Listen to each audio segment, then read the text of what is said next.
اعوذ بالله من الشیطان الرجیم بسم الله الرحمن الرحیم و به نستعین و هو خیر ناصر و معین.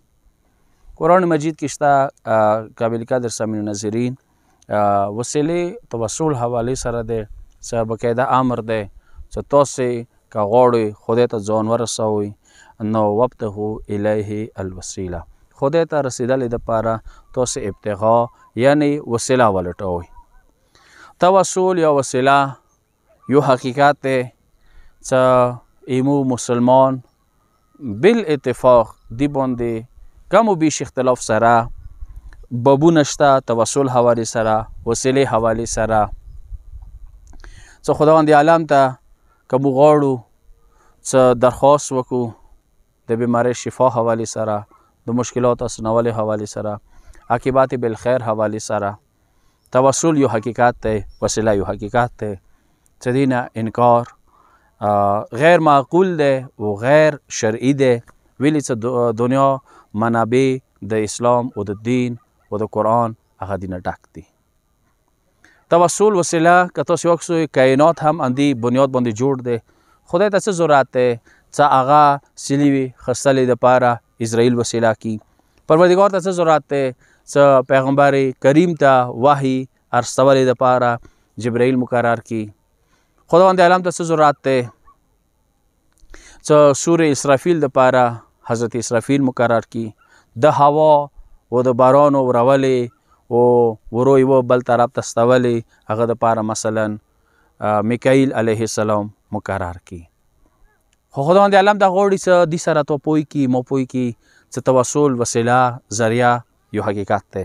واستعینوا بالصبر والصلاة، المنز وسیله دی، صبر وسیله دی. توسل یو حقیقت لري. اشخاص ها وسیله کېدلی شي، هغه افراد هغه مقربین دي، هغه صدیقین دي، هغه شهدا دي، هغه انبیا دي، اوصیا او اولیاء دي، هغه ائمه اطهار علیهم السلام دي. هغه ته خداوند عالم ته وسیله کوه شي، هغه ذریعې سره ته پروردګار نه غوښته شي. دا بیله خبره دی چې هر څه کوي هغه خداوند عالم کوي.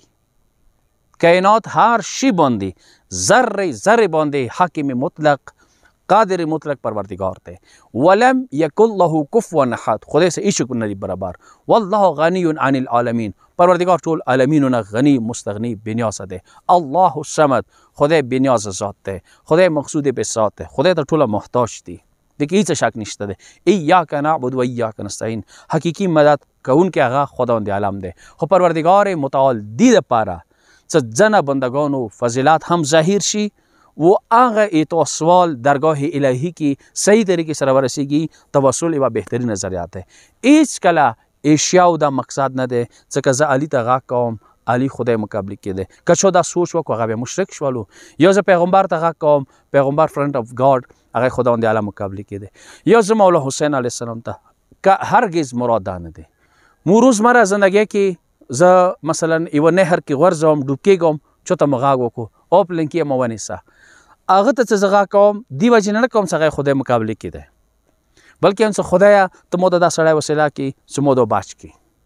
حتی که ته چاته دا خبره وکړه چې که ته نه وې زه به هلاک شوی وم، که ته نه وې زه به اوبو کې ډوب شوی یم، زه به مړ شوی یم، زه به قاتل شوی یم، تو زه بچ کوم، دا شرک دی.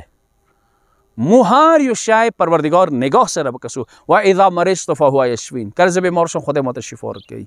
لذا دغه وسیله دا توسل انشاءالله آنے والی کلیپ کې بیا به تفصیل سره نوره منابعونه د اهل سنت والجماعت اهل تشیع قرآن و حدیث هغه نه به واضح الفاظو کې نوره دلایل زه درکوم. هغونه یو قرآن کې واضح دلیل موجود دی چې حضرت یعقوب علیه السلام زمنو غلطی وکړه، زیاتی وکړو، حضرت یوسف کوی ته واچولو، بیا کویونه اوچات شولو، عزیز مصر جوړ شولو، بیا دا وړونه خیمان شوله چې موږ غلطی وکړله.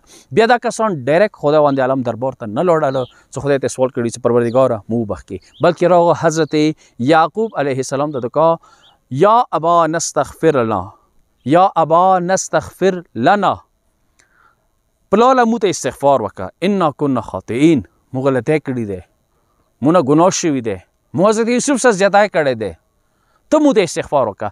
حضرت یعقوب علیه السلام دا نه ورته ویله چې تاسې ما ته دا خبره ویلې کوئ، تاسې خدای سره ډایرکټ ویلې خبرې نه کوئ. نه یعقوب علیه السلام زمنو دا خبره ګواره کړله چې ډایرکټ خدای نه وغواړو دې ته ویلې یایو، بلکې توسل وسیله چوک ذریعه جوړوله هیچا ذریعه سره خدای نه دعا غوښتله دا یو حقیقت دی. حضرت یعقوب علیه السلام نه وتلی چې تاسو مشرکان یو بلکې ورته ویله سوف استغفر لکم یا ساستغفر لکم زه به تاسو ته ډېر زر استغفار وکړم، زه به تاسو ته خداوند عالم نه استغفار وغواړم، تاسو ګناهونو مغفرت وغواړم. دې مراد دا دی چې توسل وسیله یو عظیم کس هغه ذریعې سره خدای نه غوښتله دا یو حقیقت دی. و ځینې وخت کې داسې دی یو شی زه خدای نه غواړم، یو مغه شی زه مور ذریعې سره خدای نه غواړم چې مور یې ماته دعا وکړه، پلار هم ماته دعا وکړه، خدا وسیله شوه که نه. خو پلار ته څه ځایم چې ماته دعا وکړه، دعا مطلب څه دی؟ پلاره ته ماته خدای نه وغواړه. موږ چې اهل بیت دی چې موږ ته دعا موږ ته وسیله موږ د حقیقت کې خدای نه غواړو، خو درگاه عزت درگاه پروردگار متعال چې کبریا ذات دی هغه ته چوک وسیله کوو چې خدایه موږ دوره اهل نه لرو، اهلیت نه لرو چې موږ تو نه ځنه شی وغواړو. که غواړو تو نه به چا ذریعې سره غواړو چې هغه اتا محفل آدابونه بهترین طریقې سره خبر دی. واخر دعوانا الحمدلله رب العالمین.